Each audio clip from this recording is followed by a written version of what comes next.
계속해서 2차 시강의 시작하도록 그렇게 하겠습니다. 이제 2차 시와 3차 시에서 제가 오늘 여러분들과 좀 함께 나누려고 하는 것은 성경이죠.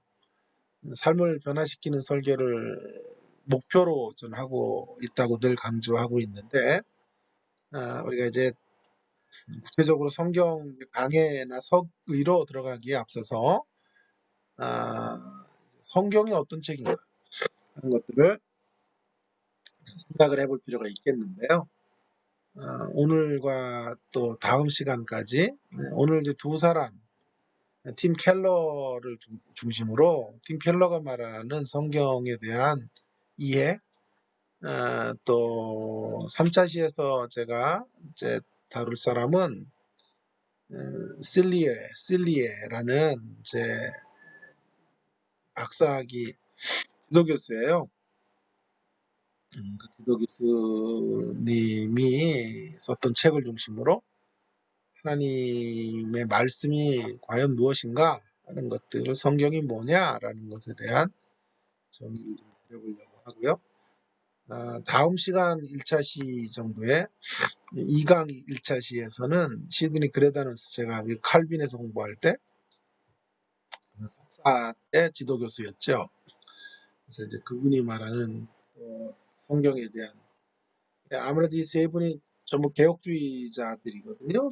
개혁밭이나 개혁교회 가운데 탁월한 설교 교수이자 설교자들이기 때문에 그들이 성경을 어떤 관점으로 보고 풀어가느냐 하는 게 중요하겠습니다. 그래서 그런 이야기들을 조금 해볼게요. 원래 제가 여러분 맨날 성경만 강의하니까 어떤 분들은 뭐 계시록 하니까 신약학자인 줄 알고 막 그러는데 제가 원래 설교를 전공했어요. 그래서 설교학 강의를 주로 해야 되는데 어느 순간에서부터 이렇게 좀 설교와 강의라는 게 너무 이렇게 사변적이고 또 설교를 늘려주지는 못하더라고요.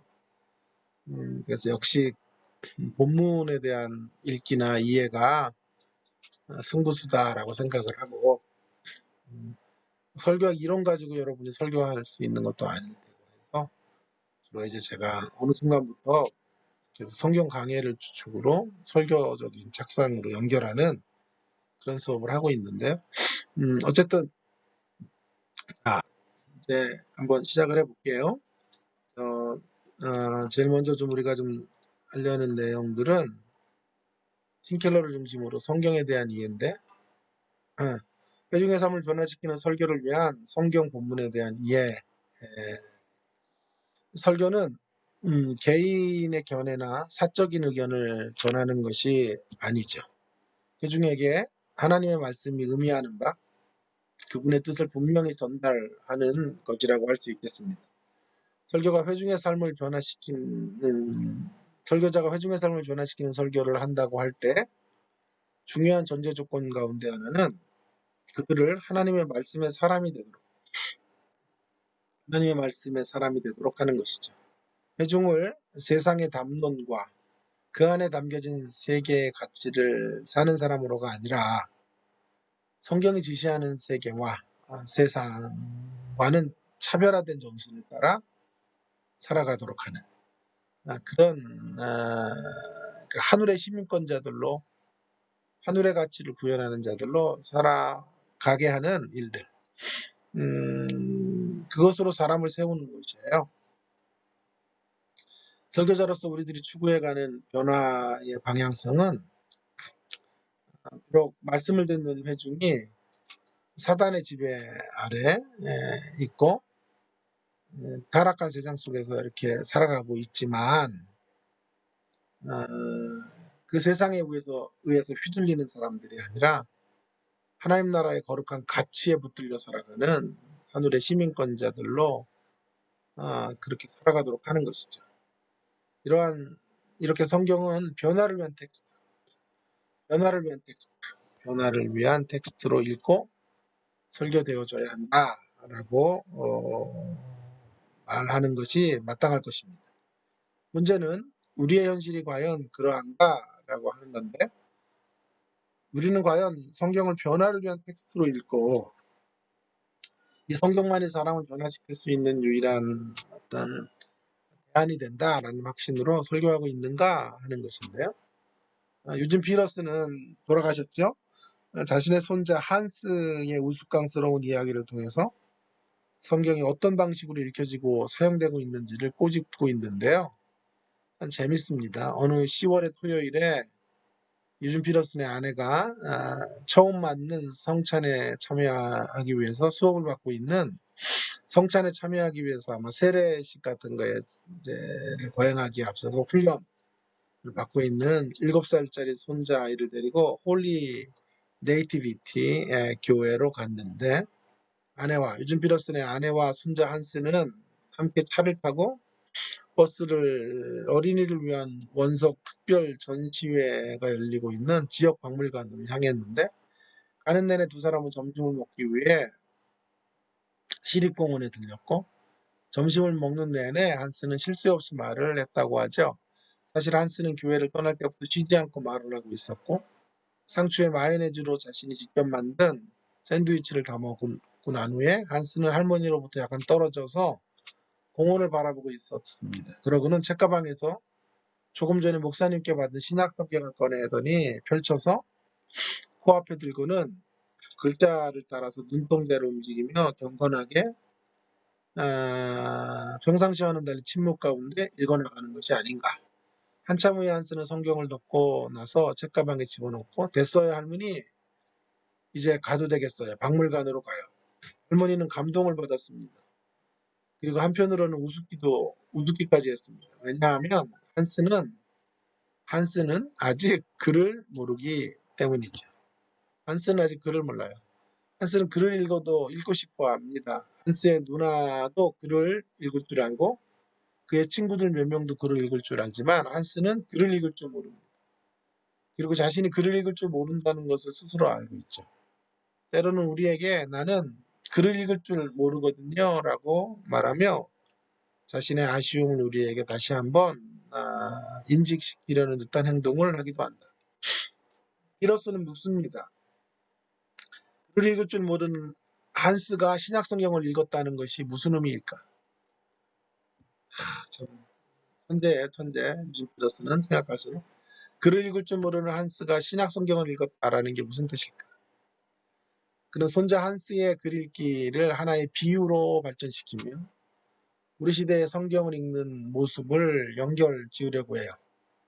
글을 읽을 줄 모르는 한스의 성경 읽기가 오늘의 성도들에게도 그대로 재현되고 있다라고 할 수 있겠습니다. 물론 한스처럼 글을 읽을 줄 모르는 것은 아니지만 성경을 읽되 그 깊은 의미를 제대로 파악하지 못하고 읽거나 성경을 통해서 삶을 형성하고 변형시키는 작업, 변혁적 측면으로 성경을 읽지 않는다는 점에서 한스의 성경 읽기와 우리들의 성경 읽기가 유사점을 갖고 있다고 말할 수 있겠습니다. 글을 모르는 손자 한스의 이야기가 오늘의 신자들과 공통점을 가지고 있는 하나의 비유인 이유를 유진 피러스는 다음과 같이 말하고 있어요. 현실적으로 그리스도인으로 살아가는 삶에서 사람들이 가장 소홀히 하는 것 중에 하나가 바로 성경을 읽는 것과 관련이 있다. 이는 그리스도인들이 성경을 가지고 있지 않다거나 그것을 읽지 않는다는 말이 아니며, 그리스도인들이 성경을 하나님의 말씀으로 믿지 않는다는 말도 아니에요. 바로 성경이 자신을 형성하도록, 즉 중요한 말이에요. 형성한다는 거 포메이션 하는 거거든요. 자신을 포메이션 하도록, 즉 성경대로 살기 위해서 성경을 읽지 않는다라는 뜻이에요. 한스는 그 공원 벤치 곁에 계신 할머니는 안중에도 없이 성경을 펼쳐서 눈동자를 좌우로 움직이며 읽었으나 읽지 않았고, 경건하고 진지하게 이해하지 못했으며 이 책을 매우 귀중한 것으로 존중하되 그것이 자신이 이제 막 먹은 상추와 마요네즈 샌드위치 혹은 이제 방문하려고 하는 박물관과 무슨 상관이 있는지를 전혀 인식하지 못했다. 성경을 읽는 한스. 한번 써보세요. 교회에서도 성경을 읽는 한스, 이것은 하나의 유의다. 설교는 성경을 통하여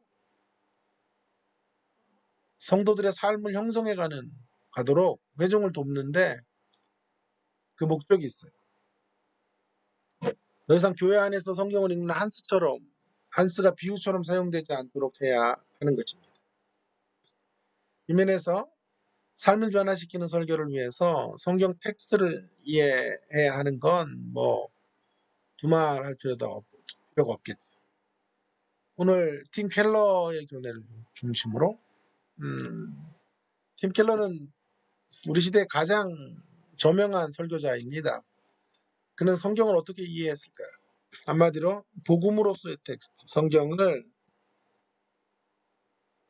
복음으로의 텍스트로 읽고 있다라는 것인데, 성경 본문을 가스펠로 이해해야 함을 역설하고 있는 영향력 있는 신학자이자 설교자들 가운데 한 사람이 바로 팀 켈러입니다. 제2의 C.S. 루이스라고 칭송을 받고 있을 정도인데요. 얼마 전에 암이 오셔서 수술도 받으셔야 한다고 하니까 참 마음이 아픈데요. 팀 켈러는 성경 본문을 통하여 언제나 복음의 위대함과 광대함, 영광스러움을 여지없이 드러내주시는 탁월함을 가지고 있는 설교자입니다. 그의 견해를 중심으로 복음으로서의 성경 이해에 대한 어떤 그의 논의를, 그의 설명을 한번 들어보도록 하겠습니다. 먼저 팀 켈러는 복음을 위협하는 두 대적에 대해서 이야기를 하는데요. 하나는 율법주의이고 또 하나는 무율법주의입니다. 성경은 문맥을 따라 읽어야 하는 책이죠. 문맥을 떠난 해석은 구실에 불과하다. 문맥을 떠나서 자기 마음대로 해석하면 핑계대고 구실되는 것이다. 그래서 컨텍스트라는 말은 문맥이라는 말인데, 함께 컨과 텍스처스, 함께와 짜여진이라는 두 라틴어의 합성어입니다. 문맥이란 단어나 문장 혹은 단락을 둘러싸면서 그 단어와 문장 혹은 단락의 의미를 결정하는 부분을 말합니다. 성경의 어떤 단어의 문맥은 그 단어가 속해 있는 구절이나, 그 구절의 문맥은 구절이 속해 있는 단락이나, 단락의 문맥은 그 단락에 속해 있는 장이나, 장의 문맥은 그 장이 속해 있는 책일 수 있어요. 궁극적으로 66권으로 이루어진 성경이 모든 본문의 최대 문맥이 되는 셈이죠. 이러한 점에서 성경의 어떤 본문이든 그것을 정확하고 완전하게 이해하려면 성경 전체와 연관을 시켜야 돼요. 이렇게 성경을 제대로 읽고 설교하기 위해서 문맥을 존중해야 한다고 할 때, 그 문맥은 정경적 문맥, 캐노니칼 컨텍스트, 즉 성경 전체의 메시지까지 염두에 두게 되는 것이죠. 이 그림을 보세요. 본문이 있고 단락이 있고 장이 있고 책이 있고, 구약 혹은 신약 성경으로 나아가고 또 성경 전체로 가는 이런 문맥. 자, 그렇다면 정경적인 접근을 해야 한다는 것은 우리가 성경을 읽고 해석하게 될 때 그 본문의 동신문이 결국 구원의 복음과 어떻게 연관되고 있는가 라고 하는 것을 파악하는 대로 나아가는 것이죠. 이것을 다시 말하면 모든 본문은 우리의 공병을 해결하는 예수 그리스도의 복음의 해답을 찾는 작업, 궁극적인 문맥은 그리스도 안에서 복음의 해답을 찾는 작업이에요.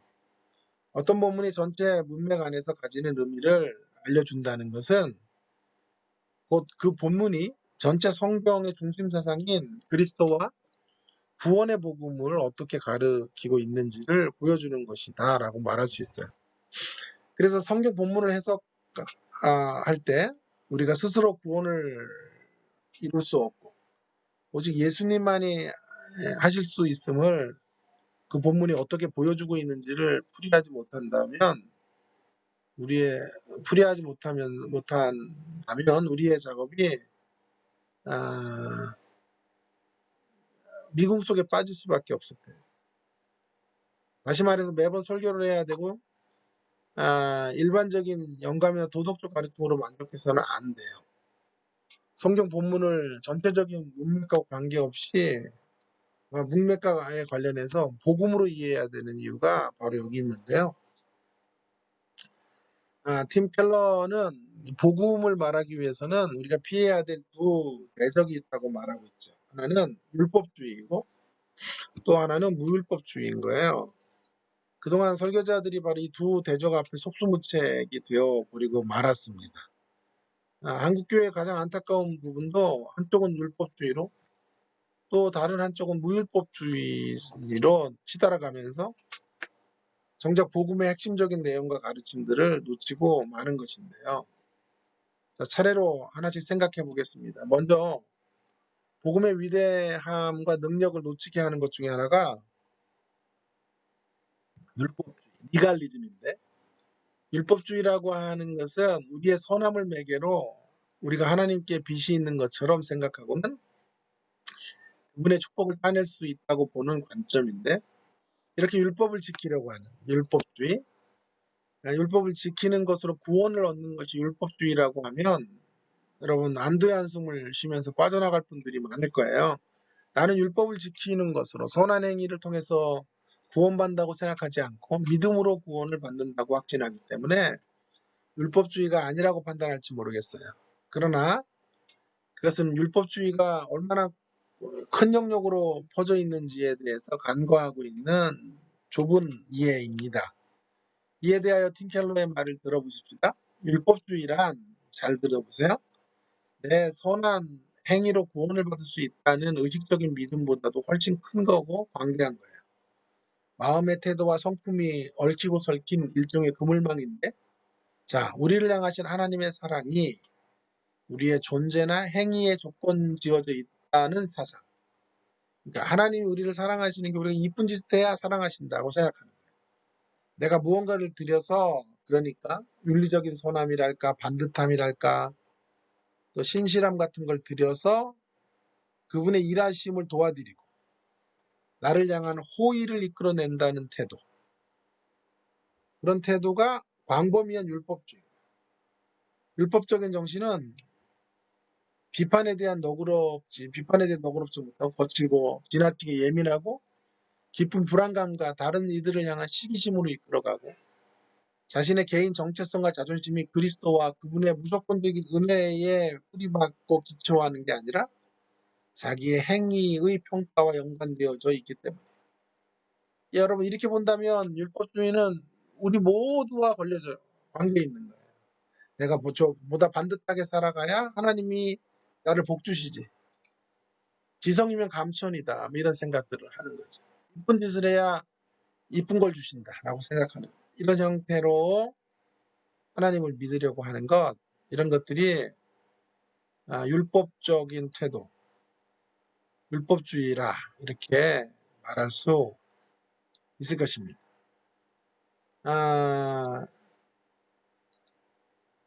자, 그리고 그런 율법주의는요,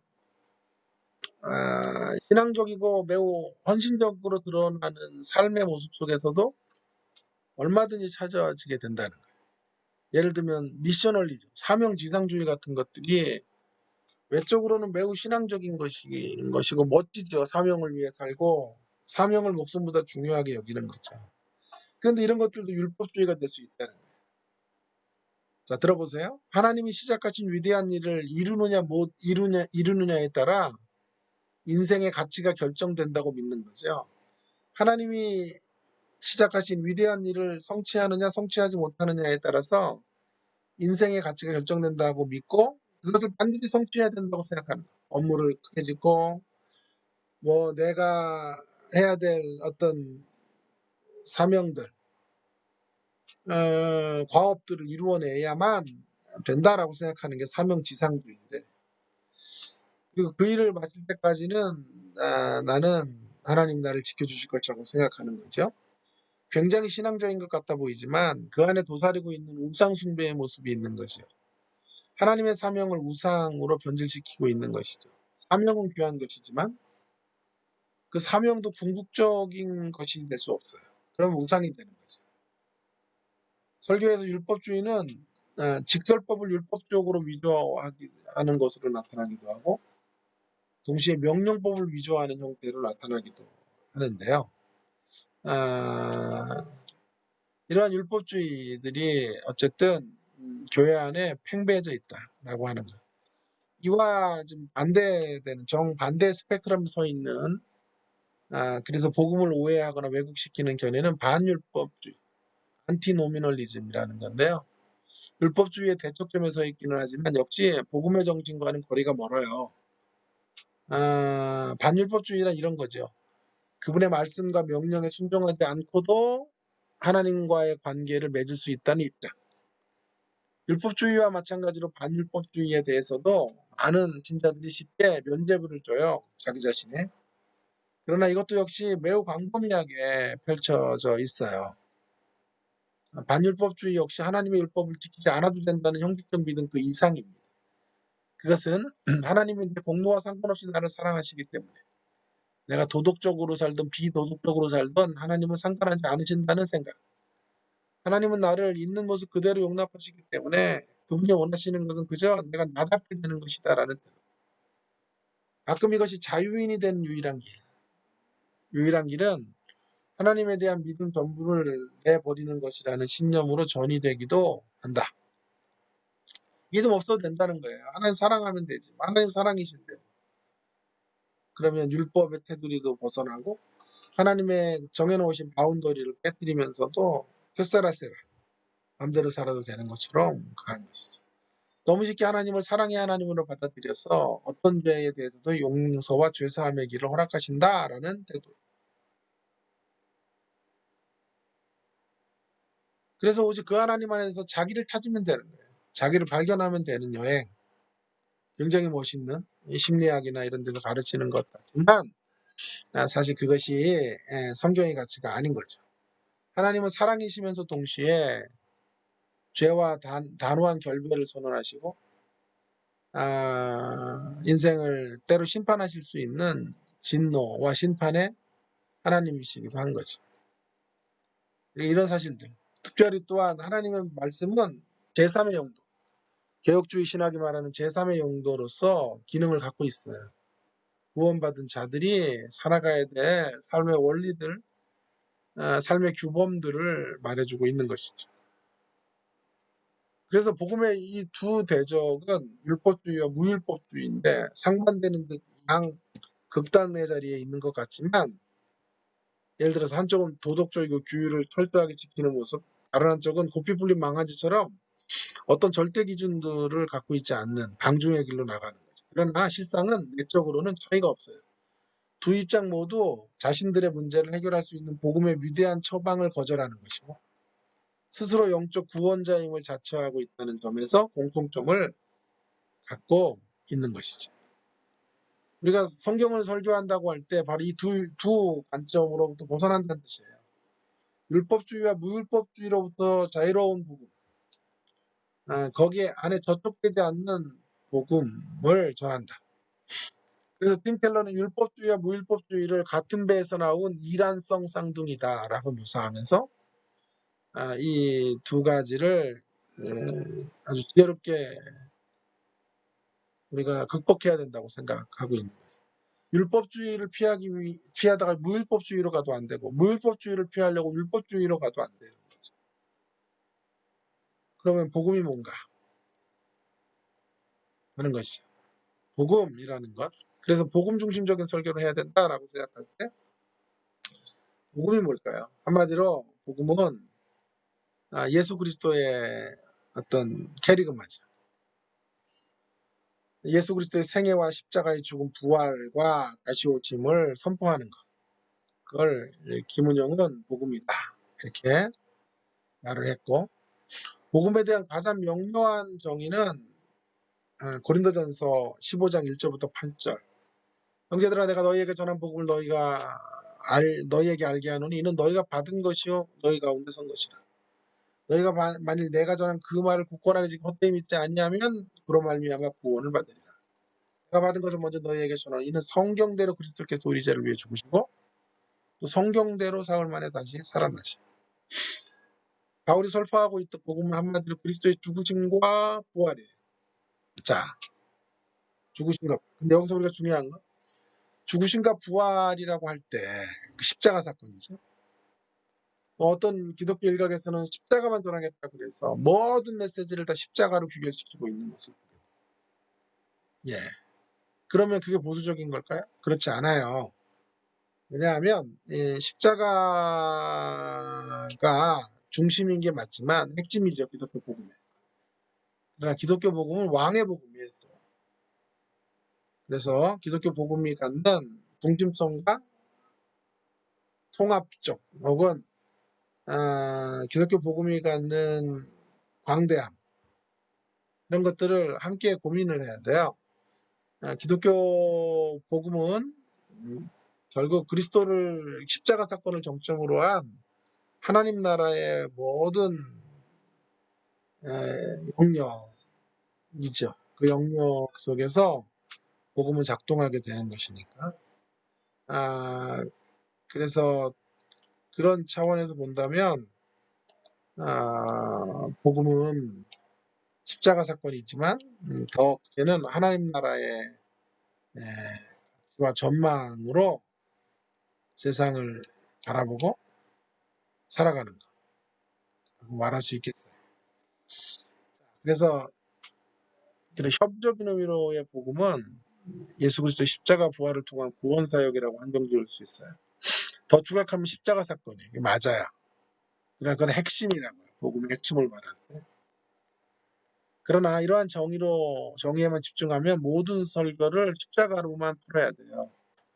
그래서 광의적인 면으로 또 복음을 정의해야 되는데 광의적인 의미로 복음을 정의해야 한다면 복음이란 창조를 통해 규명되어지는 우리가 어디서 왔는지에 대한 질문에 대한 답, 그리고 우리가 어디에서 잘못되었는지에 대한 질문에 대한 답, 그리고 무엇을 해결할 수 있는지, 어떻게 문제를 해결할 수 있는지에 대한 질문과 답, 그리고 우리가 어떻게 바르게 살 수 있는지에 대한 총체적인 질문과 답을 포괄하는 하나님 나라의 관점을 갖고 있어야 돼요. 이 두 가지 면을 함께 우리가 놓쳐서는 안 되겠다. 이렇게 볼 때 설교는 복음의 중심성을 잃지 않으면서도 그 포괄성, 이 단어가 생각이 안 났어요. 중심성을 잃지 않으면서도 복음이 갖고 있는 이 포괄적인 측면들을 상실하지 않는 균형을 가지고 있어야 된다라고 하는 것을 기억할 필요가 있겠어요. 자, 복음의 속성은 한 세 가지 정도로 틴켈러는 사이먼 겔더 컬이라는 사람을 중심으로 이야기하는데 첫 번째 속성은 성육신을 기초로 한 위에서 아래로 임하는 복음의 속성. 복음은 업사이드 다운, 위가 아래로 내려와서 아래를 위로 올리는 이런 성육신이 바로 그런 사건이 아니에요. 하늘 보좌에 계셔야 될 분이 인간의 자리로 오셔서 그러니까 하늘 보좌에 계신 분이 인간이 당해야 될 범죄한 인생들이 당해야 될 형벌과 저주의 자리에 오시는 것을 통하여 저주받아 마땅한 인생들을 하나님 주님이 받으셔야 될 영광과 존귀의 자리로 이끌어 주시는 사건. 그래서 업사이드 다운이 이루어지게 되는 사건. 그래서 예수님의 복음이 증거되는 곳곳마다 어떤 일들이 벌어져요? 이러한 일들이 벌어지는 거죠.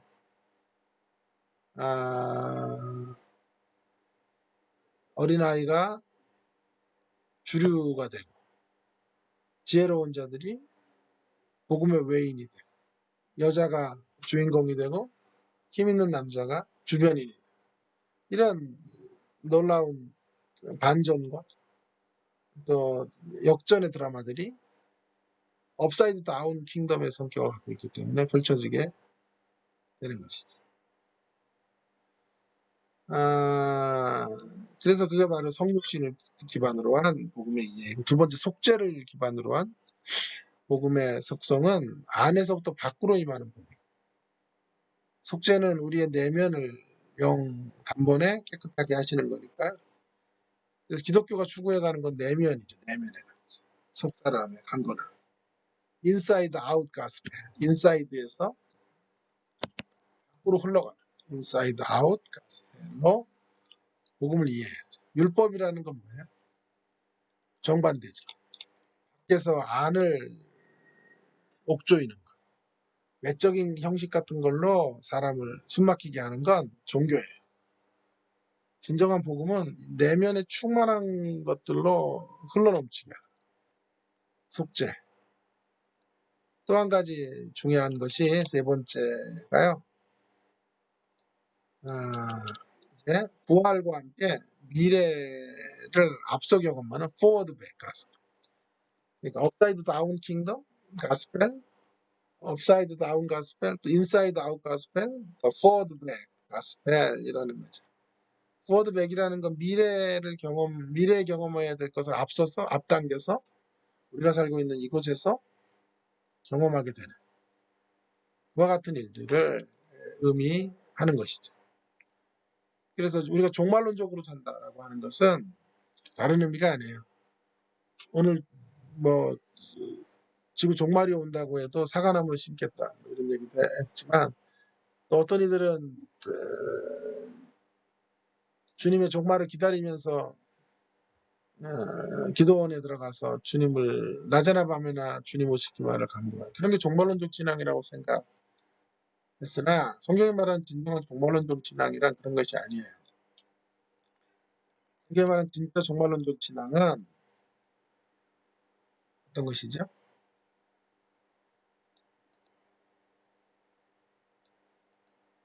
하나님의 가치를 따라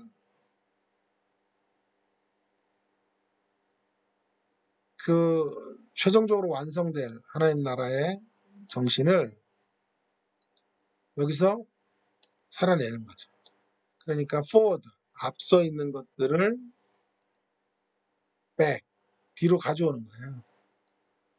forward, back, gospel.